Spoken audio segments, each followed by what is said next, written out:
Shukran jazila, ni furaha iliyoje kuungana nawe alasiri hii. Karibu tuandamane kwa takriban saa zima nikikupasha taarifa kutoka kila pembe ya taifa hili la Kenya. Jina langu ni Suleiman Yeri.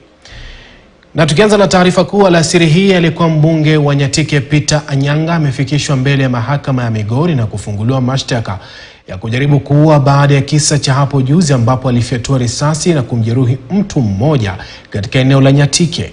Mwanasiasa huyo ameachiliwa kwa dhamana ya shilingi milioni 1 au shilingi 300,000 pesa taslim. Kamanda wa polisi katika eneo hilo Mark Wanjala alisema jana kwamba kisa hicho kilitokea katika kituo cha kibiashara cha Nyakweri, kilomita chache kutoka nyumbani kwa Anyanga. The issue of the bond, I not this person is facing serious charges. Or may face serious charges. The accused person is granted a bond of 1 million shillings. Alternative, cash bail of 300,000 shillings. If he opts to pay the cash bail, you have to deposit a copy of your ID card. Na mgombea huru wa kiti cha ugavana katika kaunti ya Uasin Gishu Zedekaya Bundotich maarufu kama Buzeki amelalamikia wanasiasa wanaopanga kuzua vurumai wakati wa uchaguzi katika eneo hilo baada ya gari lake kuvamiwa na watu wanaodai kuwa ni wafuasi wa mpinzani wake. Akizungumza katika kituo cha polisi cha Central mjini Eldoret ambapo alinikisha taarifa, Buzeki amesema kuwa gari hilo lilishambuliwa kwa mawe na dereva wake kujeruhiwa hapo jana Jumanne. The ugly face of electoral violence was seen again in Uasin Gishu yesterday. And for myself and my team, we are quite saddened that a vice we all thought we had overcome has shown up its ugly head again yesterday. The exact location where this violence occurred is a place that has repeatedly been mentioned on matters to do with brutality and matters to do with electoral violence. In 2017, I think it's well within the record of everybody that violence was again meted on my team in the exact location. And just to be very specific, that location is just outside Silver Hotel. Silver Hotel has become the nexus of political hostility in Eldoret. Na shehena ya kwanza ya karatasi za kura ya urais katika kaunti 18 zimewasili nchini hii leo. Karatasi hizo zilipokelewa na makamishna wa tume ya uchaguzi nchini IEBC katika uwanja wa ndege wa JKIA. Aidha, IEBC imesema shehena ya mwisho ya karatasi itawasilishwa humu nchini tarehe 3 Agosti, tofauti na tarehe ya awali ya tarehe 29 Julai, IEBC ikilalamikia kucheleweshwa na kesi zilizoko mahakamani. IEBC pia imesema hadi sasa karatasi milioni 65 kati ya milioni 132 zimefika nchini.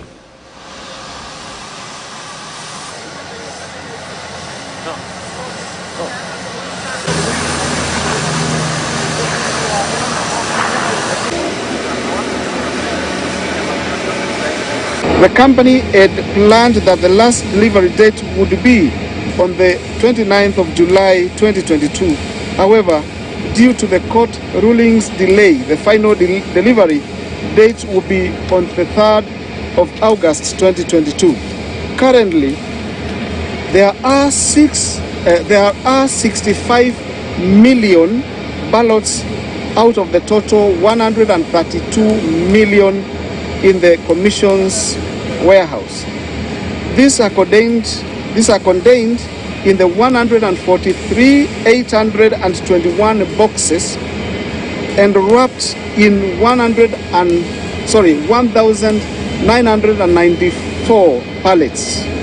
Today's consignment of 225 pallets is the first batch for the presidential candidates, which we have come with from Greece. The second batch of presidential ballot papers of 300 pallets will arrive in Nairobi on the 29th July this year, 2022, while the final consignment of 340 pallets will arrive on the 3rd of August, 2022. Today's consignment of presidential ballot papers is meant for 18 counties, namely Mombasa 19 pallets, Kwale 14, Kilifi 20, Tana River 8, Lamu 4, Taita Taveta 6, Garissa 10, Wajir 6, Marsabit 10, Isiolo 5, Meru 27, Tharaka Nithi 9, Embu 14, Kitui 27, Machakos 18, Makueni 12, Nyandarua 8, and Nyeri 8. A ballot pallet carries about 54 boxes, and the content of a box is the ballot papers that are supposed to be in one polling station. So a box represents one polling station. And with the presidential ballot boxes, what is contained in the box is the ballot papers for the presidential election, and also the manual register is packed in there, and the posters that are supposed to be put outside that polling station. Tuangazie masuala ya elimu, ambapo wakfu wa amani duniani umemtuza Rais Uhuru Kenyatta kwa jukumu la kuleta mageuzi katika sekta ya elimu nchini. Washikadau wa elimu waliokutana jijini Nairobi walitambua mchango wa Rais Kenyatta katika kuhakikisha kuwa wanafunzi wanaendelea na masomo ya shule ya upili kwa 100%. Kadhalika, Waziri wa Elimu Profesa George Magoha alitambuliwa kwa mchango wake katika kutekeleza mtaala mpya wa elimu wa CBC. Being a designer of learning versus a knowledge. He was an American baseball player and head coach at the University of it's not just simplistic. There's categories of character. We want to award His Excellency the President with a Transform Education Award, for the efforts that he has been able to put in transforming education in Kenya, especially with the 100% transition, and also the bold implementation of the competency-based curriculum. As you know, it has been controversial, and you cannot have unanimity in everything. There are people who have been criticizing CBC, but we believe that it is the responsibility of Ministry of Education to implement government policy, and we must commend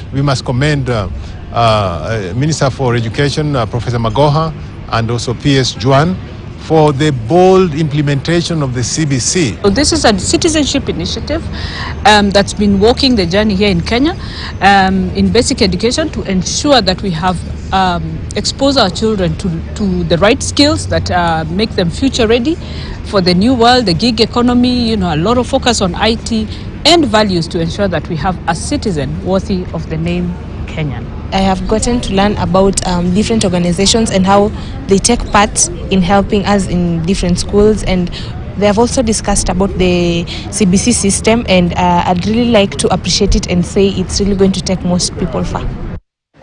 Tukisalia kwenye masuala ya elimu, chama cha walimu KUPPET tawi la kaunti ya Samburu kimewahimiza walimu wanaohudumu shule katika eneo la kaskazini mwa kaunti hiyo kusalia nyumbani kutokana na visa vya utovu wa usalama. Hii ni kufuatia kisa cha kuuawa kwa kupigwa risasi kwa mwalimu wa shule ya wavulana ya Baragoi na wahalifu karibu na shule hiyo. Naibu katibu wa KUPPET kaunti ya Samburu Millicent Mura ameshinikiza Wizara ya Usalama kutoa taarifa ili kuhakikisha walimu usalama wao.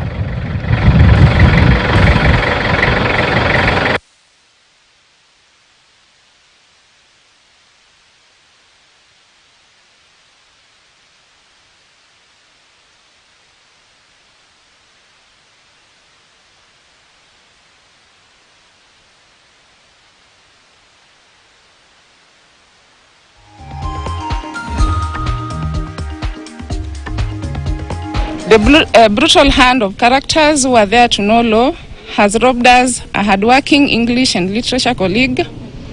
As teachers' representatives, we condemn the act with the strongest terms possible.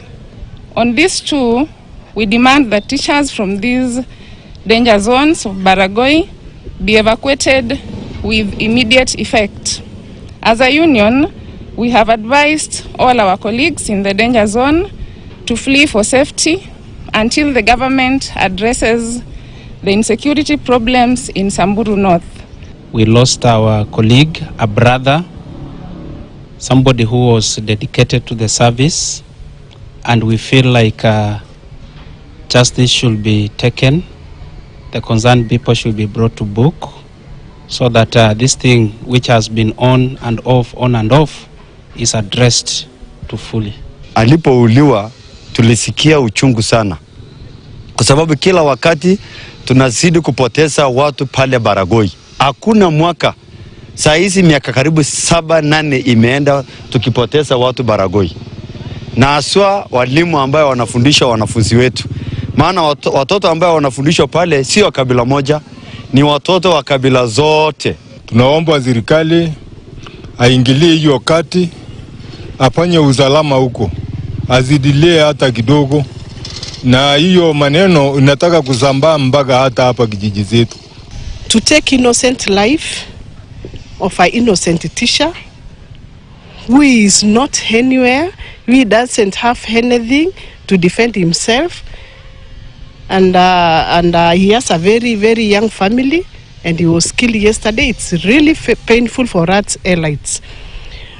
It is us now elites, Turkana elites and Samburu elites to condemn. Watu milioni 4 nchini wanakabiliwa na balaa la njaa, huku watoto 800,000 hasa walio chini ya umri wa miaka 5 wakikumbwa na maradhi ya utapiamlo. Kutokana na hili, serikali kuu kupitia shirika la Msalaba Mwekundu imeanzisha rasmi zoezi la kununua mifugo waliolemewa na kiangazi kutoka kaunti 13 nchini. Mpango huu maalum wa kununua mifugo umeanzishwa rasmi eneo la Makindu, kaunti ya Makueni. Kulingana na Brigedia James Githaka, mkurugenzi mkuu shirika la nyama nchini KMC, serikali inanunua kila ng'ombe kwa shilingi 15,000, huku kila mbuzi ama kondoo akinunuliwa kwa shilingi 3,000. Baada ya kununua mifugo hao watachinjwa na nyama kugawiwa familia maskini. Niko peke yangu, I am a single mother. So mapato hatuko nayo, kibarua huko hakuna. Tunaishi maisha ya shida, ni kwa ajili ya njaa. Kwa hivyo tukisikia kuna kitu, lazima ukimbie mahali pale ili upate kitu tu ili usaidie watoto. Hakuna njaa, na sisi tuna shida nyingi ya chakula. Na tunangojea mtu, tunapata pesa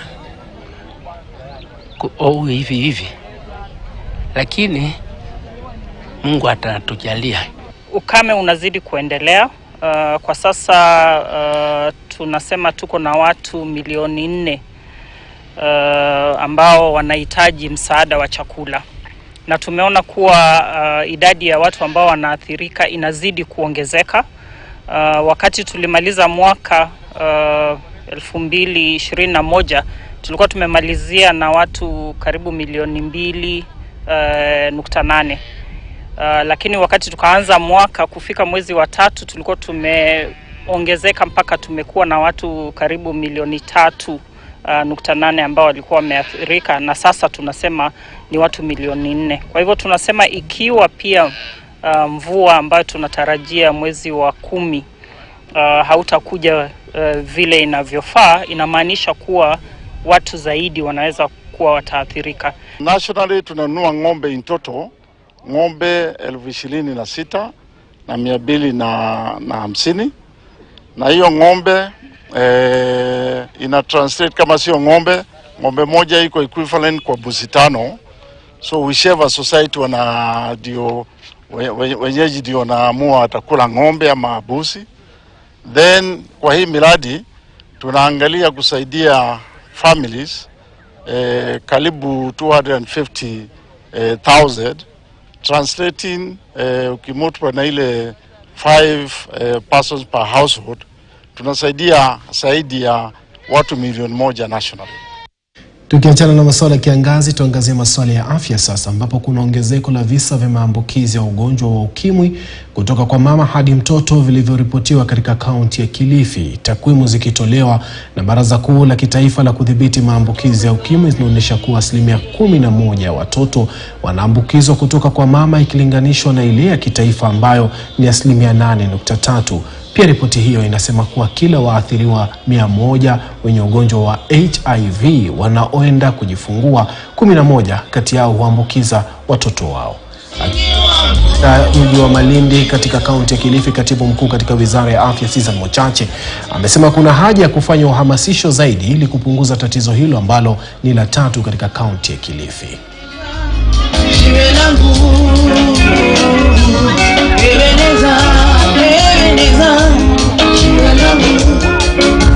Tuko na shida ya tourism, saa zingine wale watalii wakikuja tunapata watoto wetu pia wamepotelea beach. Lakini solution ni kwa Madam PS. Solution ni nani? Wananchi.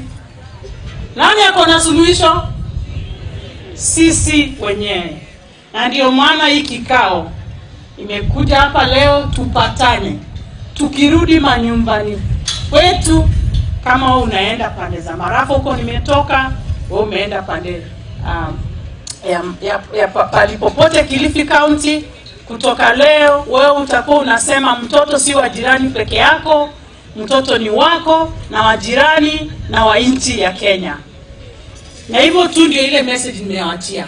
Kilifi, shida kubwa ambayo tumeona ni ugonjwa wa ukimwi umeongezeka, yani ule ambao unatoka kwenye mama mjamzito anapopata mtoto, yani ile transmission ya mother to child. Nchi nzima tunapigana kurudisha namba hizi chini ifike karibu 5%. Sasa hivi tuko 8.3%. Lakini katika kaunti ya Kilifi nambari hizi tunaona zikianza tena kupanda. Sasa tuko 11%. Kwa hivyo kwa kila wamama 100 wakienda kujifungua ambao wana ugonjwa wa ukimwi, 11 wanaambukiza watoto wao. Wakiambukiza hao watoto, mnajua uambukizi unaendelea na unaendelea hivyo hivyo. Kwa hivyo ni lazima tuzungumzie jambo hili. Na tulipokuwa tukiangalia nambari hizi, tuliona kwamba mwaka uliopita tuliwapoteza watoto 86 hapa Kilifi kwa sababu ya ugonjwa huu wa ukimwi. Kwa hivyo tunataka kusema kwamba tusisahau kwamba kuna janga hili. Tukisalia kwenye mkondo huo, shirika moja lisilo la serikali kaunti ya Migori limejitokeza kuwasaidia wajane na mayatima walioathiriwa na virusi vya ukimwi. Wajane hao watapokea vifaa vya kuwasaidia kuendeleza biashara zao kama namna ya kuwasaidia kujikimu kimaisha. Kulingana na shirika hilo linalojulikana kama Blue Cross Community, takriban familia 3,000 zinalengwa katika maeneo ya Nyatike, Suna Magharibi na Suna Mashariki.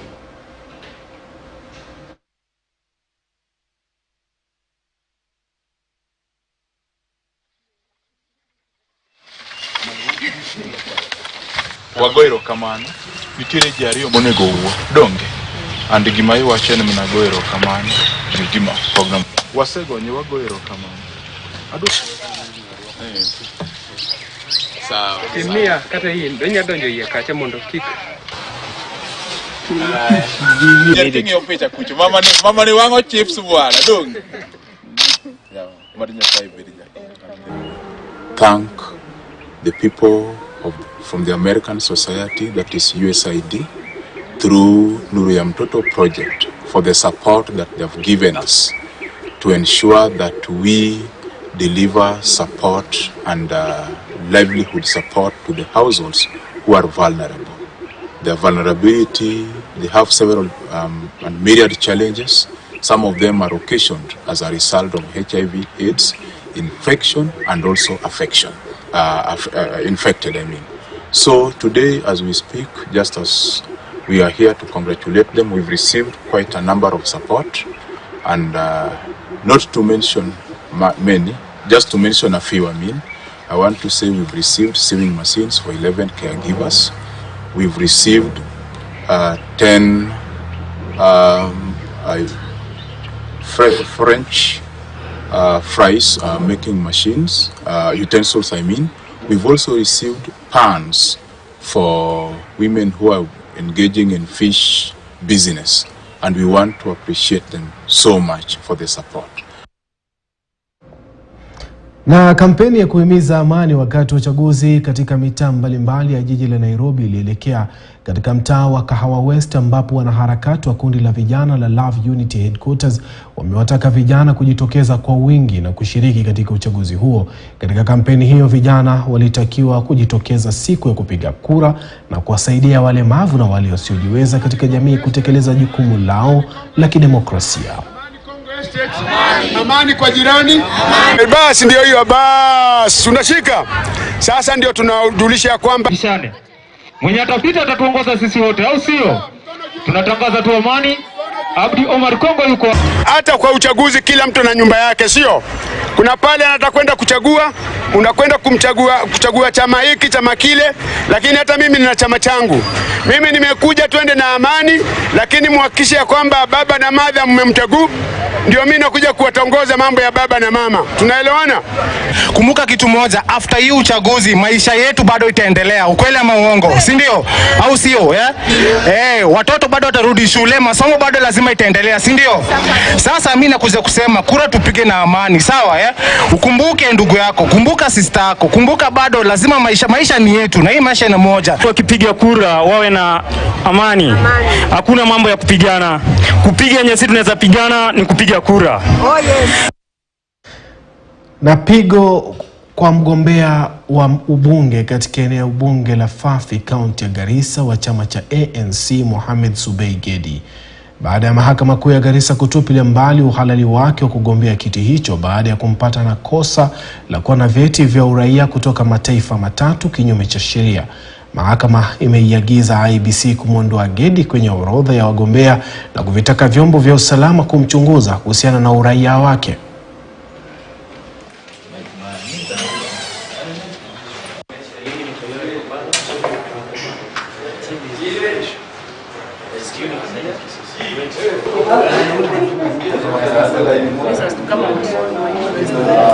I am here at the IEBC offices to serve them with judgment and decree in a case that was just concluded in Garissa the other day, a constitutional petition number 10B of 2022, where our clients who are residents of Fafi constituency in Garissa County were challenging the decision of IEBC to clear a candidate by the name Mohamed Subei Gedi to run for the office of Member of Parliament for Fafi constituency.